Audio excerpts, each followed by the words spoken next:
From the moment Dave Rennie stepped into his new role as head coach of the New Zealand National Rugby Union team, he wasted little time in addressing one of the most contentious issues in New Zealand rugby, the eligibility of overseas-based players. And at the center of that debate stands one name, Brodie Retallick. On day one, Rennie made his intentions clear. If he had the opportunity, he would bring Retallick back into the All Blacks environment without hesitation.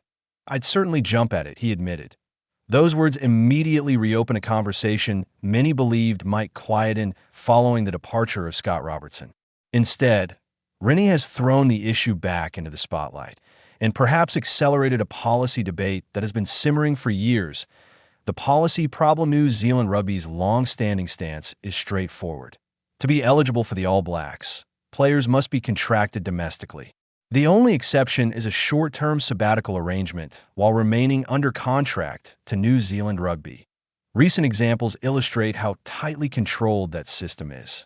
Jordie Barrett and Rico Ione have undertaken temporary stints with Leinster while staying within NZ Rugby's contractual framework. Similarly, Artie Savia and Anton Lienert-Brown are currently in Japan under managed agreements. But Retallick's situation is different. The 34-year-old lock is contracted in Japan and not tied to NZ Rugby in a way that would currently permit test selection. As things stand, unless policy changes, Rennie cannot pick him. And yet, Rennie has openly said he wants a relationship built on trust. The desire is not sentimental. It is practical. Rennie knows Retallick better than most international coaches know their former players. They worked together at the Chiefs, where they built a formidable partnership, and they have reunited in Japan with Kobe. That familiarity fuels Rennie's conviction. "I get to see him train and play every week," he said at his first press conference. "He's stronger than he's ever been. He's fitter than he's ever been." At 34, Retallick is hardly a newcomer. He has been a pillar of the All Blacks for over a decade, amassing more than 100 tests and earning recognition as one of the finest locks of his generation. But Rennie insists age is not the issue. In fact, he argues the opposite. Retallick may be in the best physical condition of his career. "He's never been that strong in a gym," Rennie noted, crediting head of performance Phil Healy, a longtime collaborator, for driving significant physical improvements among players in Japan. For a coach tasked with rebuilding toward a Rugby World Cup, those attributes matter. Experience, leadership, presence, and what Rennie called the aura Retallick brings into a squad environment. Robertson and Mo'unga in the unfinished conversation. This is not the first time the overseas debate has flared. When Robertson first assumed control of the All Blacks, he quickly raised the issue in relation to Richie and Mo'unga, who had departed for Japan. Robertson approached the matter with what he described as an open mind, but policy constraints remained firm. Now Rennie faces a similar scenario.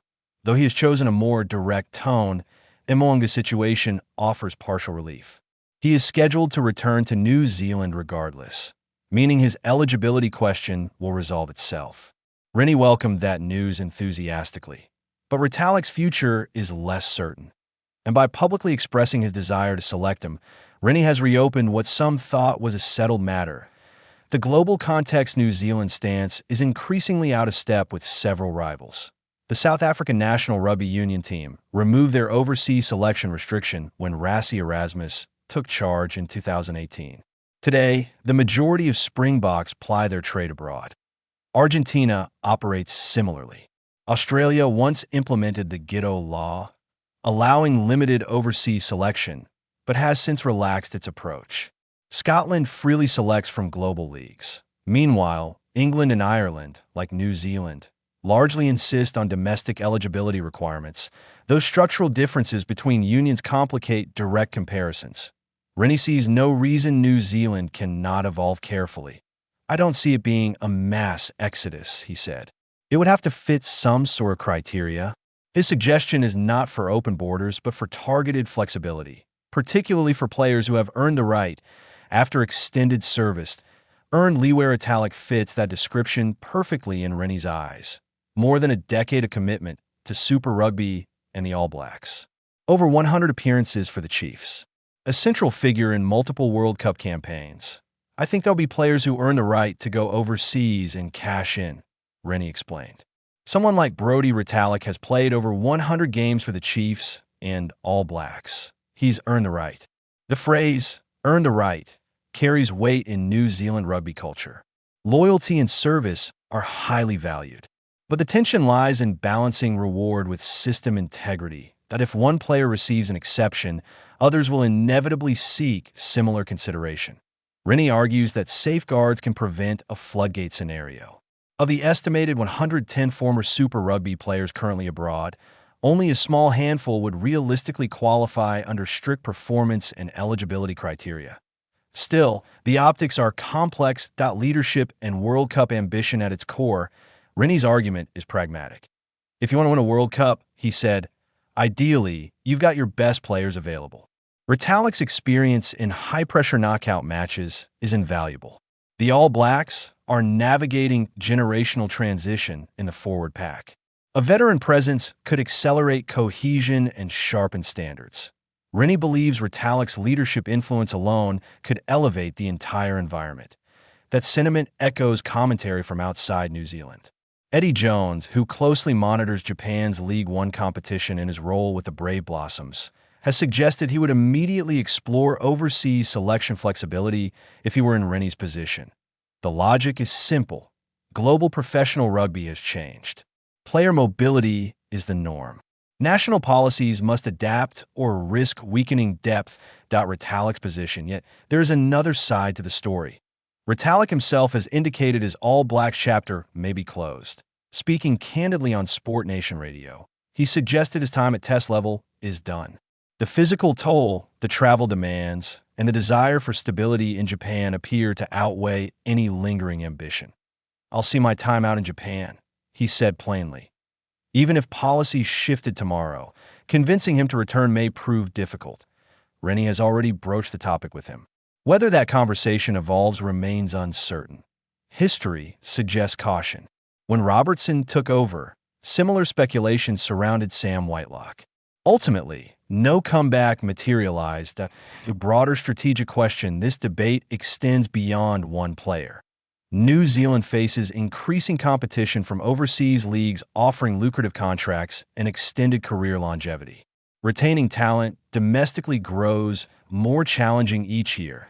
A rigid eligibility stance may protect Super Rugby in the short term, but risk losing experienced internationals prematurely. Conversely, relaxing policy risks undermining the domestic competition that underpins national success. Rennie appears eager to explore a middle ground, one where elite veterans who have given years of service can pursue financial security without permanently severing test aspirations. It is a nuanced position, but not an easy one to implement. Can Rennie shift the dial? Whether Rennie's appointment alters NZ Rugby's thinking remains to be seen. His willingness to discuss the issue publicly suggests he intends to push the conversation rather than avoid it. But governance decisions rest above the head coach's remit. The board must weigh tradition against adaptation, financial implications against competitive ambition. Retallick's case may become the test scenario that if the All Blacks believe he remains among their best options, and if he can be persuaded to reconsider, pressure for policy evolution will intensify. If not, the matter may subside until the next high-profile departure reignites it. The symbolism of day, one perhaps most striking, is that Rennie chose to raise the subject immediately. New coaches often emphasize unity, culture, and fresh starts. Rennie did that, but he also confronted structural limitations head-on. For now, the situation remains hypothetical. Policy stance. Retallick remains in Japan. Mo'unga will return, and the All Blacks continue their transition under new leadership. But the conversation has shifted. What seemed dormant is now alive again.